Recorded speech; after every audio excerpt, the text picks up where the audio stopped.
Fireside Chat. Shining guests warm up the mic on redbullmusicacademyradio.com.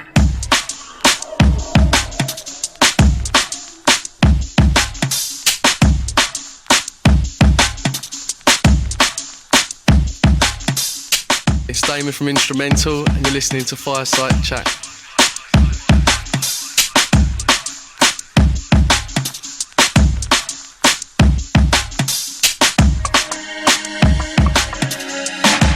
I grew up in a place called Kingston upon Thames, which is sort of like 40 minutes from London on a train.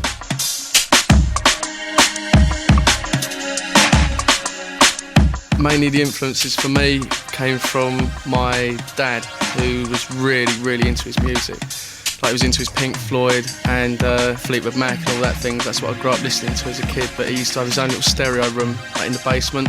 Just had massive speakers, big lazy sofa. I used to go in there and just listen to Pink Floyd and stuff. So I used to go in there and sit in there with him and listen to it. So yeah, that's probably where my obscure sort of taste comes from, because he used weird psychedelic stuff and all that.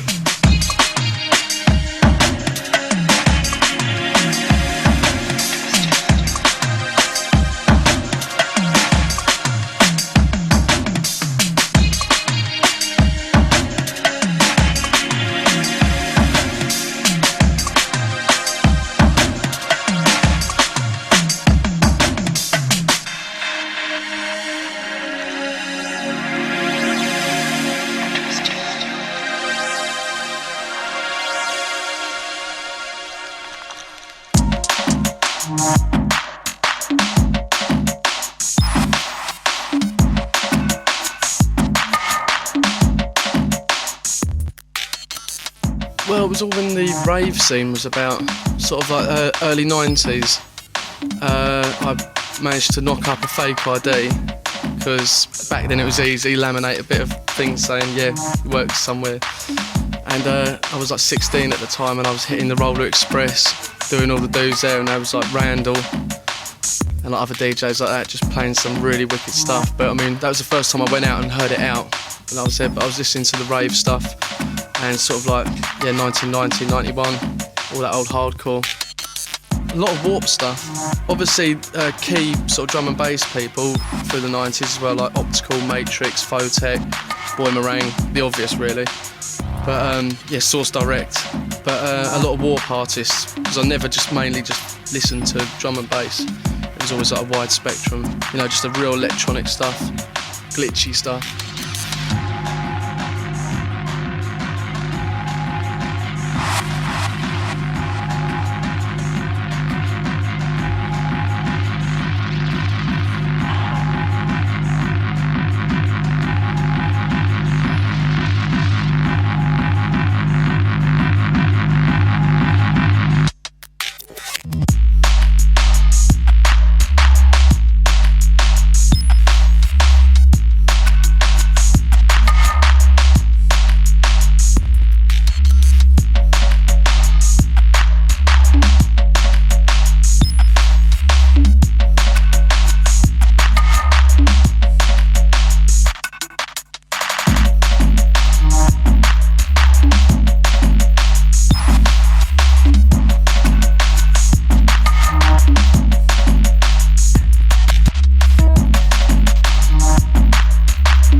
it's funny because me and Alex, other half of Instrumental, Blake, grew up together when we were sort of kids, and my mum ran and owned a video shop, so we spent a lot of time sort of like watching videos and stuff like that, and we were really good friends as kids. And then we had a bit where we split up, where we left school, didn't see each other for about a year or so, and it just so happens that there's a bloke across the road from me who lives there, who's both of our friends.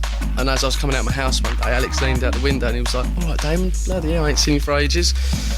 And he just said, "What have you been doing?" I just said, "Well, I've been in a studio, just trying to do some beats and stuff." And he was like, "Hang on a minute," he goes, "So have I." And he'd been at another studio in Windsor, working with Amit. Yeah, he used to be an engineer in his studio in Windsor, so he'd been doing that, and I'd been doing this other studio. And we got together after that and just said, "All right, let's spend sort of like £600. We had a little budget, we were going to get this little sampler thing, this tiny little desk and a synth, and try and make beats like that." But then we got offered credit by his parents, and they managed to tick us, and we ended up doing like £6,000 on like a studio, and we got like the top sampler, mixing desk, and you know, we were still kids really.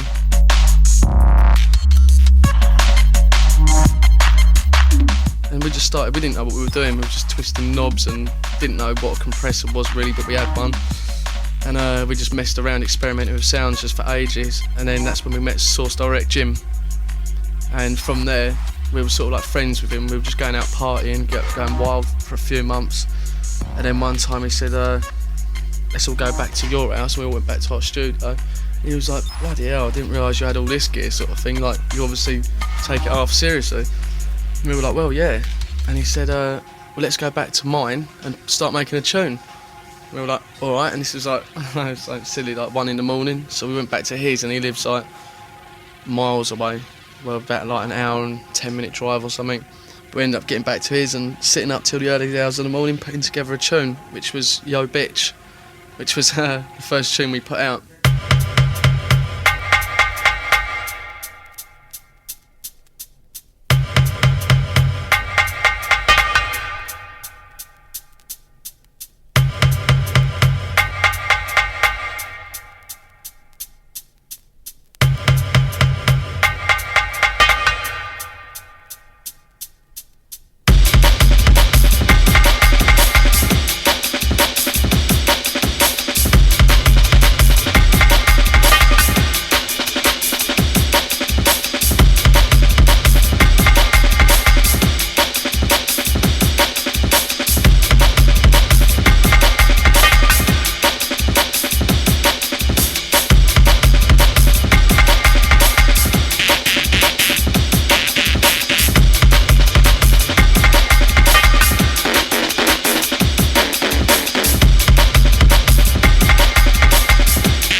Got loads of playing by like people like Goldie and stuff, and at the time thought it was a superstar. I think we all did, because we'd got a couple of releases and the money was coming in. Back then record sales were like really good. I mean, we were doing like, I don't know, I think Yo Bitch sold over 6,000 copies. So I got a bit of paper in my pocket and thought I was a rock star, and it all kind of went downhill from there. And we had a massive breakout, and we got back into it about 4 years ago again.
started to mess around with Reactor. I was just totally blown away by some of the effects and these glitchy things that you could make with it. Rico from SRD Distribution, he heard something that I'd been tinkering around with, and he was like, you should get back into doing beats again, like you two have got it, you know, from what you're sending me, it's really interesting. And then from there, we sort of thought, how could we take this a step above everything we've been doing, what people aren't doing in like, drum and bass. And we sort of scrapped breaks altogether and just didn't use breaks, so we just started using drum machines. And that Rico was like, cool, this is really good stuff coming through now, like you're getting somewhere different, this is like untrodden grounds. And then from there, because that interest was picked up, then we heard a D-Bridge mix, and Darren was playing stuff like that was just half sensible, because I hadn't listened to drum and bass for years in between, because it was just, for me, gone down the toilet. And I listened to some stuff that, like a mix that Darren had played, and I was like, oh, people are making some sort of soulful stuff. So it's like, let's fuse that with the drum machines rather than have the breaks and sort of go from there. And then we set up the studio again. And then, yeah, we got our first release was Comanche, which we gave to Doc Scott.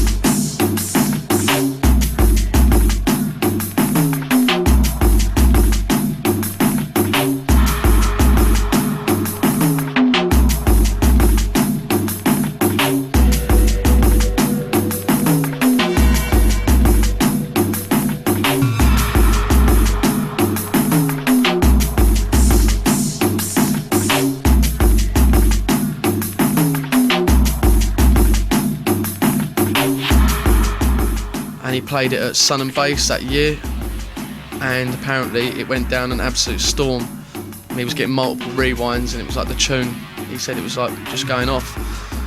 So that eventually got released like dubplate, or well, CDR or whatever, for like 2 years before it was released. Naked Zoo, we gave that to Marcus Intellects. That was another drum machine based one, sort of like real Detroit vibe about it. And obviously there, people were like, right, there's this kind of new boys doing something. So a lot of people hadn't heard of us from back in the day, because they were all new listeners. And they were like, yeah, there's some good sound coming out of these guys. And it just went from there, really. We just carried on doing what we were doing, using drum machines and all of our old analogue stuff, whereas a lot of people were just completely in-the-box, computer-based, where we'd set up all our studio and it was all pure analogue, and we were running outboard compressors back through the desk. And it had a different sound again, because everyone had sold all their analogue stuff and gone digital.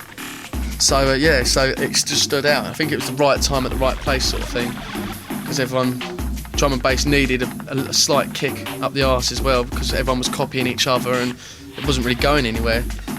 And because we just brought in all of our electronica influences and sort of like tried to do it like, you know, with real Warp style to it, like we were glitching stuff up.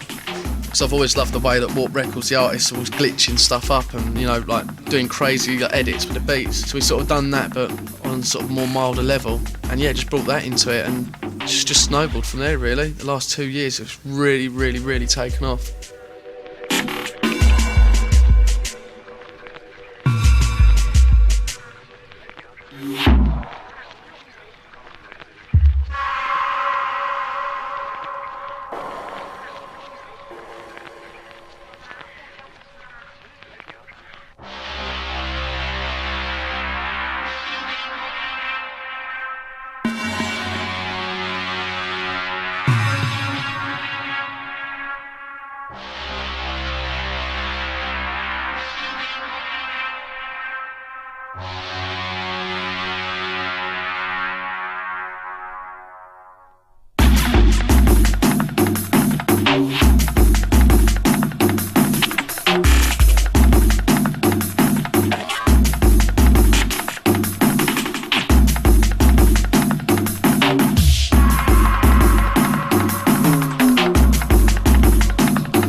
Rebel Music Academy Radio. Do not try to escape.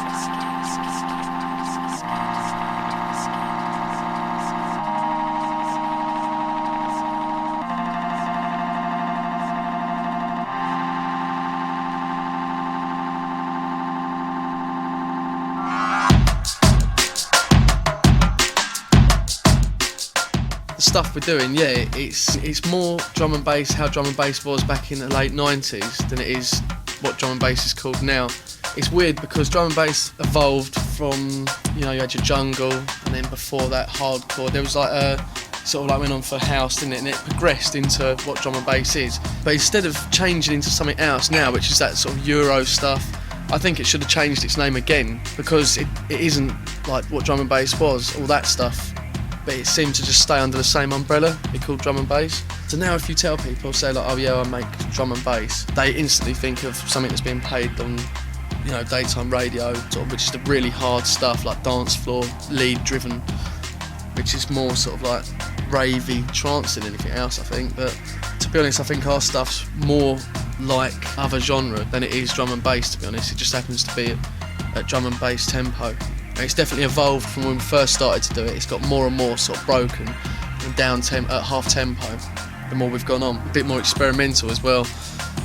So yeah, I think that's why we've got lots of people from sort of techno scenes and dubstep scenes that are really into our sound, because it's a mixture. It's a mixture of dubstep, it's a mixture of techno, it's a mixture of weird electronica, drum and bass, just kind of rolled up into a 170, 85 BPM tempo.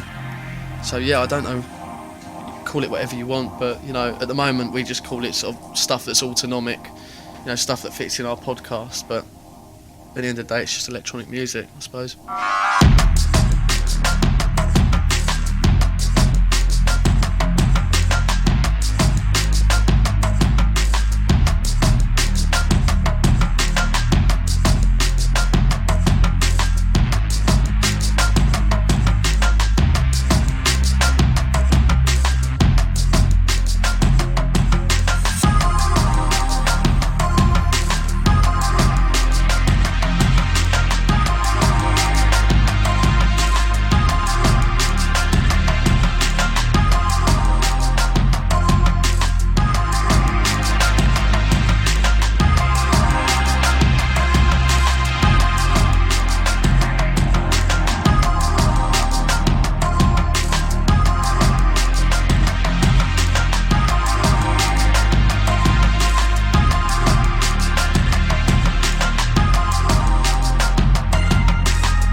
initially started the podcast to push out the sound to people around the world that couldn't sort of like hear it anywhere else. They couldn't come to clubs in London and hear what Darren was like playing at the time, which was what we were doing. So a lot of people didn't know about what was going on. So we started this podcast just to push our tunes really and just sort of like show people. Because we always had it like from the very start. As soon as I made the logo Autonomic, and I just thought like this needs to be a brand sort of thing from what we're doing here. Like I was thinking forward, like it could be a brand and it could go somewhere, you know, because I've always wanted to do a nightclub as well. So I just thought, right, everything could be under this like Autonomic umbrella.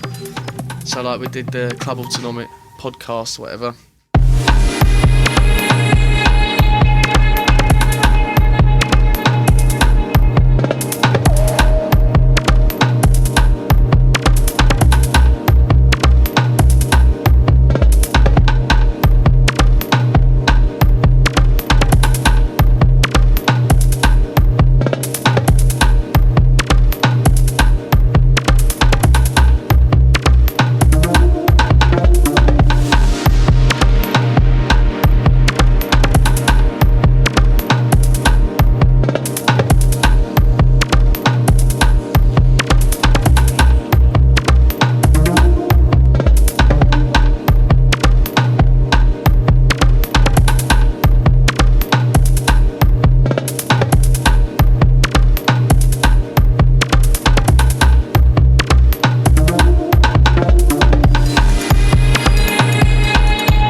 And yeah, to be honest, the first one, we put it together and I said, why don't we do influences sections? Because it just made sense, like, the people that were into the sound, it's like, where did they get all these ideas from? Like, and to hear where our musical tastes differ, so they can be right. And they put it together like a puzzle. And the first one got, in the first few days or something, was downloaded like 12,000 times. And that was a shock, a really big shock. It was like, okay, so we've got to take it a bit more serious and like maybe make the quality better, because the first one's slightly sort of rough around the edges, but as they go on, like the production of it, we wanted to make it almost like it was something you'd buy on a CD rather than just sort of knocked up. We went in like precision, tried to make it sound really futuristic and really good, as if you'd paid for it, which make people like feel they're getting something really good then. And yeah, by like the third one, I think it was, word got around, and the person that runs the server, my mate, just said, you're not going to believe like how many downloads that last one's got within the first week. And I was like, well, how many? He said like 40,000 downloads. And I was like, pfft. And it just gone on from there.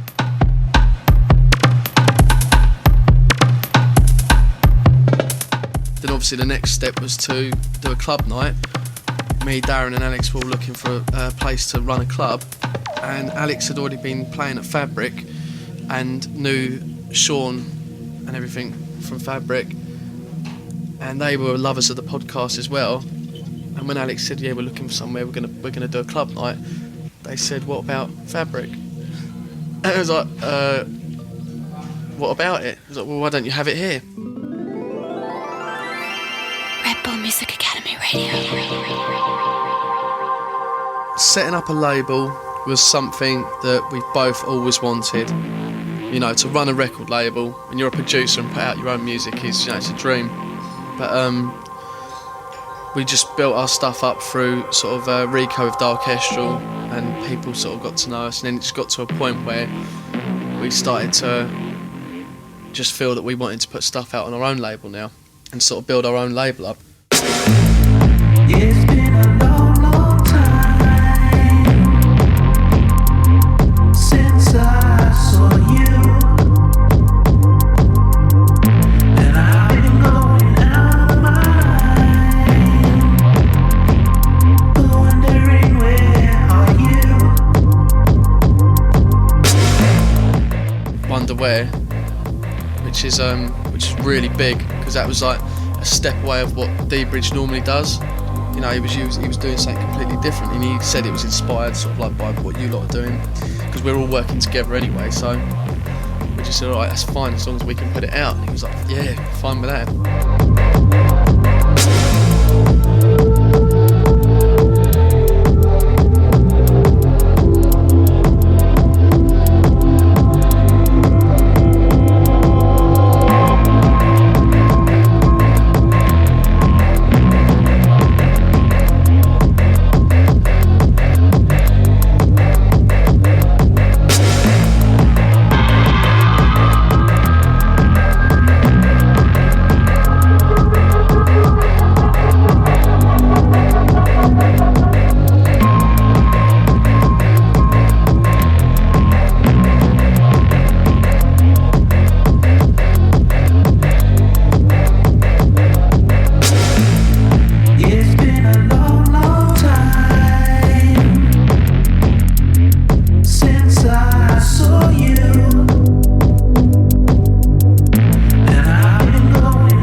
since I saw you, and I've been going out of my mind, wondering where are you? As an artist, if you know you're doing something that people are interested in, we learned this obviously from putting stuff out on Darkestral, is like never spread yourself too thin. Basically whore yourself out to all these labels. You know, just I think it's good to keep integrity and just build on one label, build yourself up. And then when we started our own label, you know, we were just going to work with labels that are close to us and labels that we wanted to work on because we respect the artists and stuff. Just keep it really, really, really locked down. So, you know, people want it, they can't get it as well. So it's like, just make people hungry for it. Because I mean, the moment you put a release out on 100 different labels. I don't know, it's hard to explain, but if you make yourself exclusive to a label and stuff, and it just makes people want it more, I think. But yeah, we work with D-Bridge. Obviously we do the club night together, the podcast together, we do tunes together all the time. We work together with other artists, like obviously Scream. We all work together with Scream. We've got a few bits coming out of him. But yeah, so we put stuff out on Exit and we put stuff out on Non-Plus. We kind of swap tunes.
way the workflow has moved on through the years, it's kind of like changed.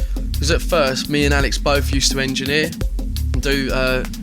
Well, we both still engineer to an extent, but Alex got very obsessed with the mixdown, the sound of the mixdown, and we both like went into it, and I studied went right into compression and the ways to use compression, and we really sort of got heavily into the EQing and the ways of using compression properly and making things sound really, really sort of good, the best you can. And Alex he got into this obsessed zone, which is good, but now he gets a really good mix on things. So it starts off where we'll put beats together, we'll jam out stuff, and it normally ends with all of us in the studio jamming, playing parts in, getting up, glitching things up, editing things, and then it'll end with Alex just cleaning everything up at the end, because he's good for that, he's got a good ear for it.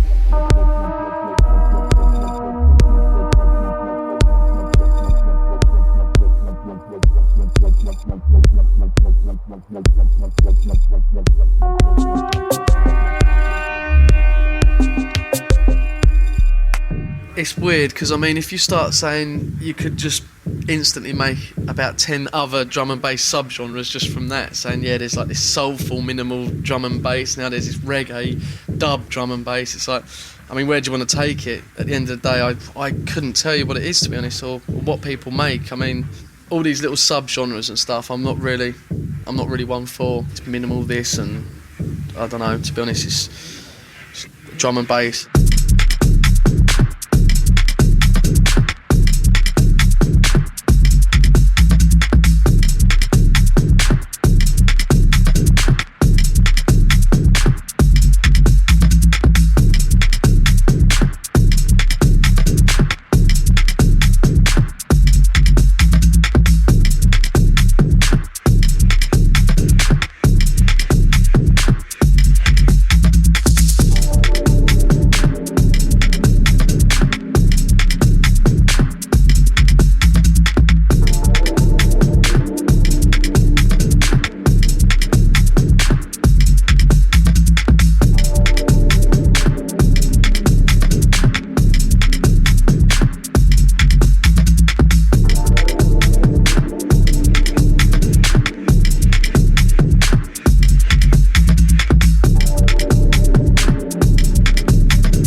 Red Bull Music Academy Radio. Lies, confusion, government control, crime, money, panic, terror. Lies, confusion, government control, crime, money, panic, terror. Lies, confusion, government control, crime, money, panic, terror. Lies, confusion, government control, crime, money, panic, terror. Lies, confusion, government control, crime, money, panic, terror.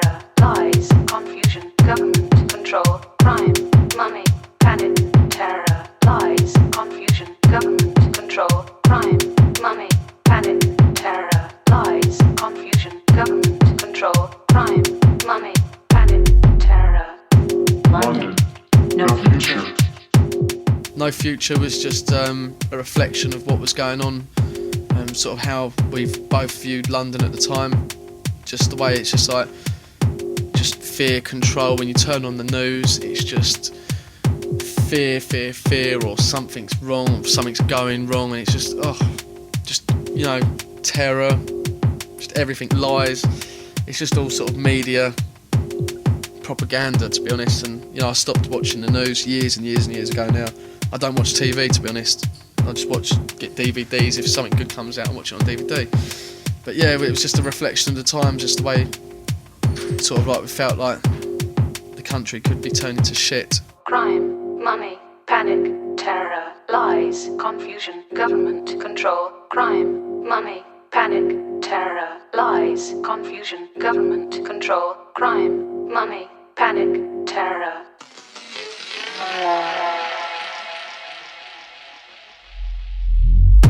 London, no future. No future.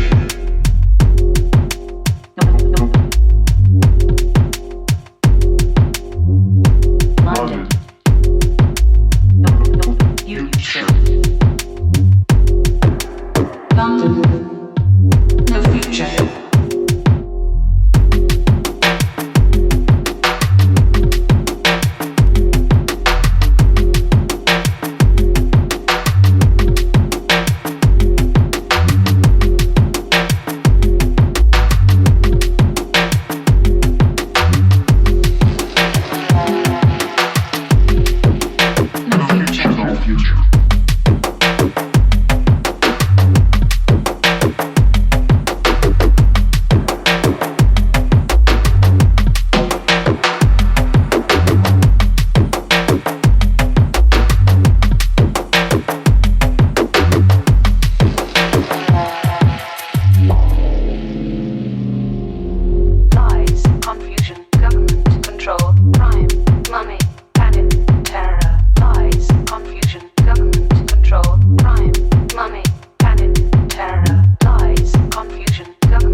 London, no future.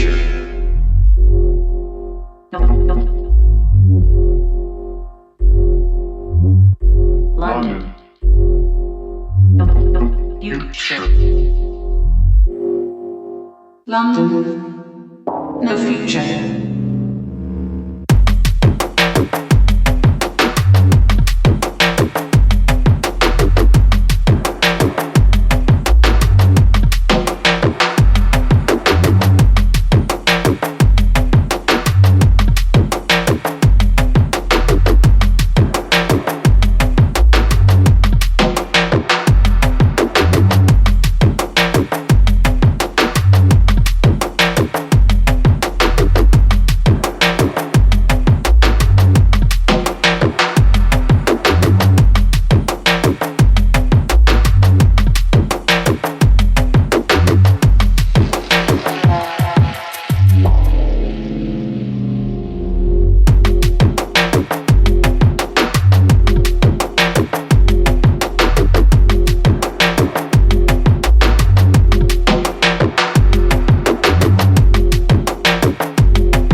no future.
To be honest, some tunes are written with nothing in mind. The more dance floor type ones we do, the ones that work for the dance floor, normally put together really quickly.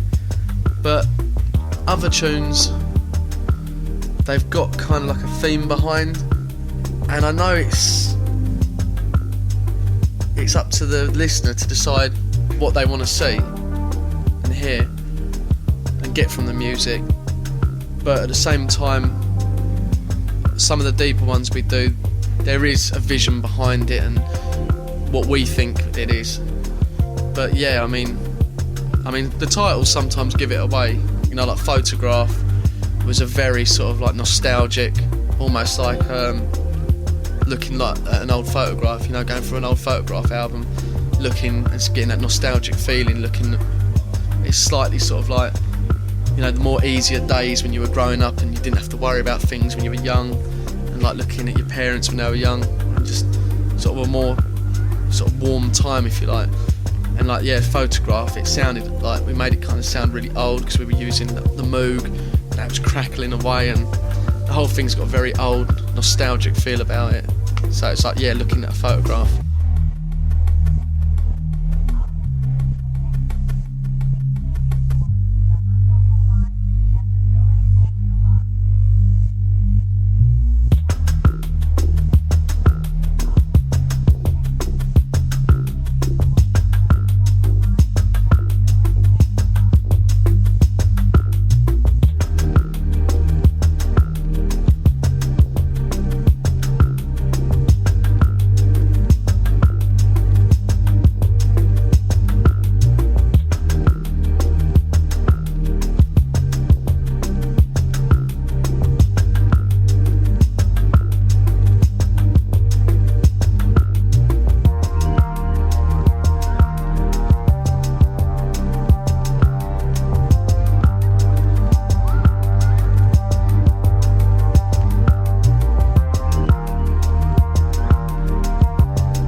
always seem to want to know like how the Watching You vocal was done. I could say something really outrageous now, like it was a special box we had made in Russia by these scientists, but because that's actually D-Bridge's vocals, we turned him into a lady android. It was actually something, just a simple bit of pitch shifting mixed with, I made a plugin in Reactor which dealt with grains and stuff, and it done some other things, and I kind of fed it into that, and there's multiple takes and layers of these grains and pitch shifting and just abusive compression to make it sound really sort of like full, and yeah, that's it really. I mean, to be honest, at the time I didn't really think about it when it's being processed, but people seem to really want to know. Some people think it's a plug-in, but it's not. It's just a bit of outboard compression,